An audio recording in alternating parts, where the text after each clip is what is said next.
Patrocínio Sachs Investment ajuda você a administrar o seu capital. Amigos nos Estados Unidos e MITS Business Consulting, ajudando você e sua família na Flórida.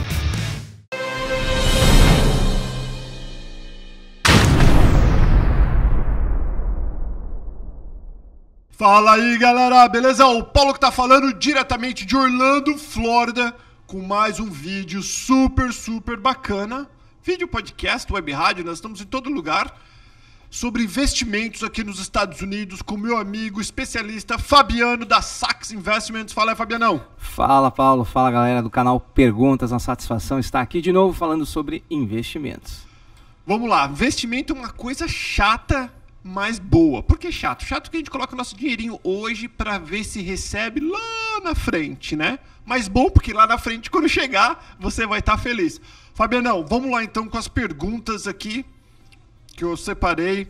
Onde e como investir e quais os tipos de investimento que a gente vai estar falando hoje. Então vamos lá. É muito importante para o investidor, quando ele está caçando, né? Quando ele está naquela ânsia por investimento, em vez de ele começar procurando o que investir, como investir, é muito importante ele primeiro saber quais são os objetivos dele naquele investimento. Ele quer o quê? Um investimento de previdência? É uma estratégia. Ele quer um investimento de médio prazo? É outra estratégia. Ele quer um investimento de curto prazo?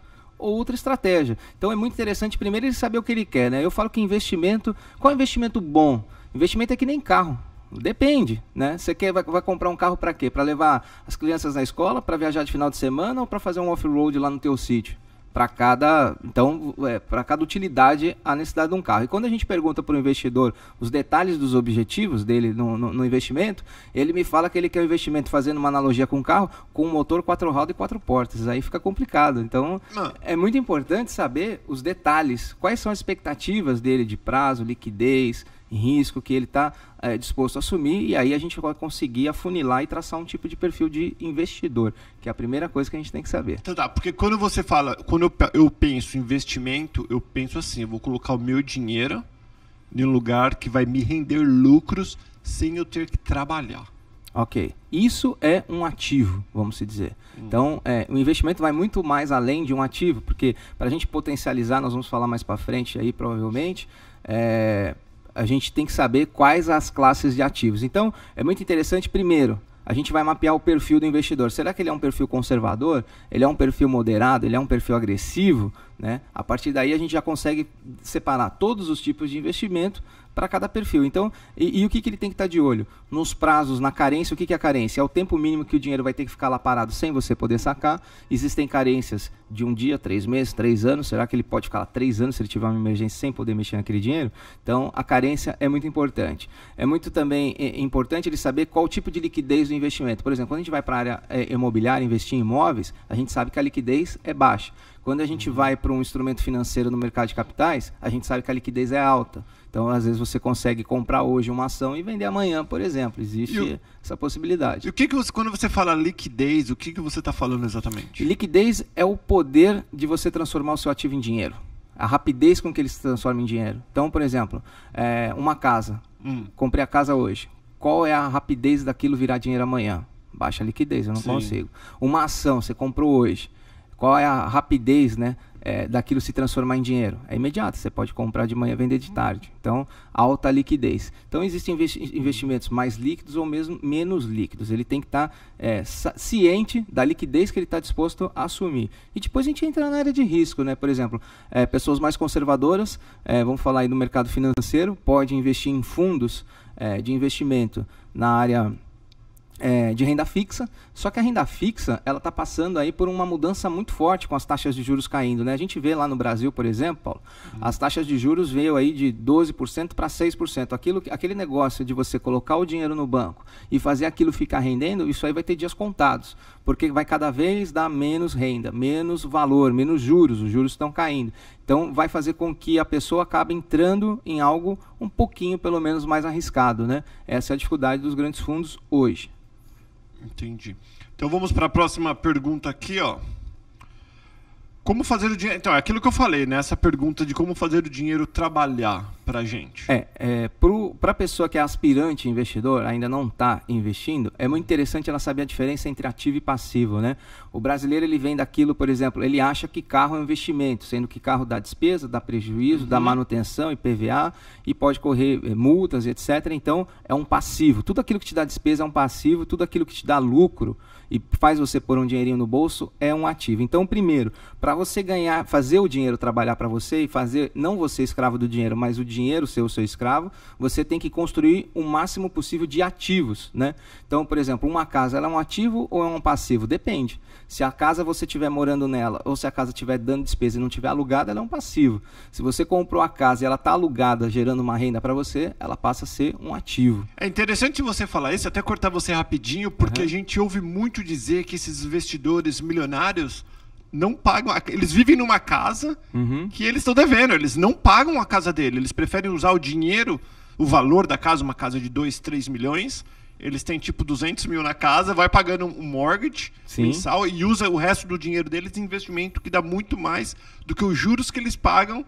Exato, porque a rentabilidade anual de uma casa, por exemplo, chega aí 5% aqui nos Estados Unidos, às vezes talvez 6%.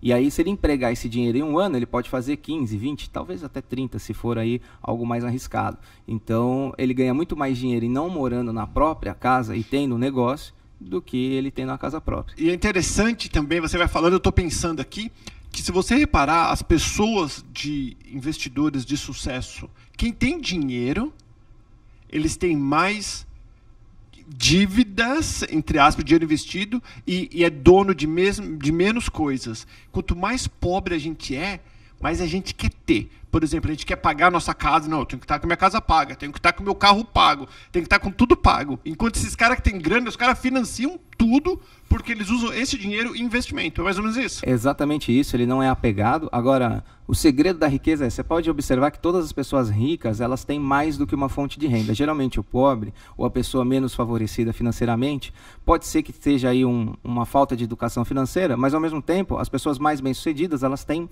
no mínimo 3 fontes de renda. Existe um estudo que os milionários, por exemplo, eles têm aí de 3 a 5 fontes de renda, e os bilionários têm no mínimo 7 fontes de renda e pode ter de 7 a 12. Então, se um dia você sonha em ser um bilionário, não se preocupa em ganhar o dinheiro, se preocupa em ter 7 a 12 fontes de renda para você virar um bilionário um dia. Uau, então agora vai vir para minha próxima perguntas aqui, ó. Perguntas não, minha próxima pergunta. Como achar o investimento e como achar essa diversidade de investimentos? Porque o que você fala 7, 8, 6, porque se um não vai bem, o outro vai, é por causa disso, né? Isso, nós vamos falar depois de diversificação, que é o que potencializa aí os investimentos, mas como você achar um bom investimento? Ontem eu estava numa festa, a gente estava numa rodinha de amigos ali no churrasco conversando, e as pessoas, mas como que eu acho o bom investimento? Né? A pessoa, por exemplo, está vindo do Brasil para cá para investir em algo, e ele começa a procurar, como ele faz para achar aquilo que é bom? A primeira coisa é setorizar os investimentos. Você falou de uma informação aqui em off que a gente estava batendo um papo ali e tal, e eu te perguntei qual é o setor daquela pessoa. Você observou a minha pergunta? Sim. Para quê? Porque para mim não interessava saber o que ela faz, o que ela deixa de fazer, mas interessava saber se o setor daquela atividade está indo bem ou não. Né? E a gente consegue fazer um mapeamento. Então, por exemplo, uma atividade. O setor de transporte nos Estados Unidos está com uma dificuldade grande que não tem caminhoneiros. Né? Se não tem caminhoneiros o suficiente, então a demanda é gigante. A gente já acompanhou reportagens que um caminhoneiro aqui ganha $8.000 por mês. E aí qual é a dificuldade do setor de transporte? O caminhoneiro vai lá, pilota o caminhão, ganha $8.000 por mês, depois de 3 meses ele descobre que se ele tivesse o próprio caminhão, ele ganharia $20.000 por mês com o próprio caminhão. Então ele vai lá, financia o próprio caminhão e tenta ir atrás do contrato. Então, qualquer pessoa que vier para os Estados Unidos e entrar numa área que o setor está super demandado, por exemplo, a área de transporte, por mais que ele faça um monte de besteira no negócio ou na empresa dele, ele vai se dar bem, porque o próprio setor vai puxar ele para cima. Né? Outro setor muito interessante aqui que está em alta é o setor de healthcare. E esse é um setor que eu acho difícil ficar em baixa, né? Porque, primeiro, que é muito cara a saúde nos Estados Unidos, né? E as pessoas dão muito valor para isso. Então, se a pessoa vier montar uma clínica, médica, uma clínica de estética, qualquer coisa ligada à saúde, por mais que ele não tenha assim, tanta noção de empreendedorismo ou de empresa, ele vai se dar bem, porque o setor acaba puxando para ele. Então, assim, como você acha um bom investimento ou um bom negócio para abrir? Setorize. Tenta pegar informações o máximo que você puder daquele setor. O setor está em alta, o setor está em baixa, e aí você começa a procurar depois empresas naquele ramo de atividade. Assim você acha o investimento top, que dificilmente você vai levar castigo. Tá, então antes de a gente terminar, porque lembrando, todo domingo o Fabiano está aqui dando alguma dica pra gente que está pensando em investir, que não sabe nada, mas quer aprender e quer investir, nem se for começar de pouquinho. Mas Fabiano, vamos lá então. Você falou para eu setorizar, para eu procurar o que está em alta. Sim. Mas se for uma coisa que eu não manjo? Não. Você acha que é importante... Então me explica, você está falando para eu abrir uma empresa nesta área ou para eu colocar dinheiro nesta área? Tanto faz, é indiferente, tá? Quando a pessoa vem do Brasil para cá, e o investidor, ele vem querendo comprar um negócio ou montar um negócio, porque já está na veia empreendedora dele. Então, para isso, quando ele, por exemplo, às vezes um dono de um posto de gasolina, ele vem de lá para cá, ele pensa em comprar um posto de gasolina. Um lojista de carro no Brasil, ele vem e pensa em montar uma loja aqui. Então, ele tem que, antes de fazer isso, por mais que ele tenha know-how no Brasil, as coisas aqui funcionam um pouco diferentes. E aí, como que ele acha o setor ideal? O ramo, a empresa ideal, setorizando aquele ramo de atividade. Será que aquele ramo de atividade está indo bem, está em alta? E na bolsa, por exemplo, ou em sites especializados, a gente consegue ver todos os setores da economia americana, e aí com isso ele sabe se aquele setor está indo bem para ele poder investir. Então, setorize. Setorize, este é o segredo. E lembrando, se você tiver mais dúvidas, o Instagram do Fabiano está aqui na tela. Vocês entrem em contato com o Fabiano. Tem o site da Sachs Investments, que tem várias informações. Fabiano todo dia acorda cedo e põe um monte de coisa que às vezes eu fico louco, eu fico olhando, velho. Tem coisa que eu não faço nem ideia o que é, mas ele explica direitinho, é só parar para prestar atenção. Fabianão, alguma dica antes de a gente passar para o próximo vídeo da semana que vem? Bom, a dica é sempre, antes de investir, veja muito bem se você está investindo e o dinheiro está ficando na sua própria titularidade. Não transfira dinheiros a terceiros, né, sem o negócio estar no seu nome. Então, eu vejo pessoas que querem entrar num ramo, por exemplo, de ou locação de automóvel ou de um comércio aqui, como eu vi, aí ela bota o dinheiro na mão daquela pessoa, ela não tem uma empresa no nome dela, ela não tem nada que garanta, né? Então, tome muito cuidado. Ao investir, tenha a titularidade daquele dinheiro sempre em seu nome, para que você não acabe aí tendo uma frustração no investimento. Muito legal. Obrigadão, Fabião. Galera, todas as informações do Fabiano tá aqui. Se você tiver alguma dúvida, precisa entrar em contato com ele, manda um e-mail, vai no website, segue no Instagram e a gente vai se falando. A gente se vê próximo domingo. Fala, tchau, tchau, Fabiano. Tchau, pessoal.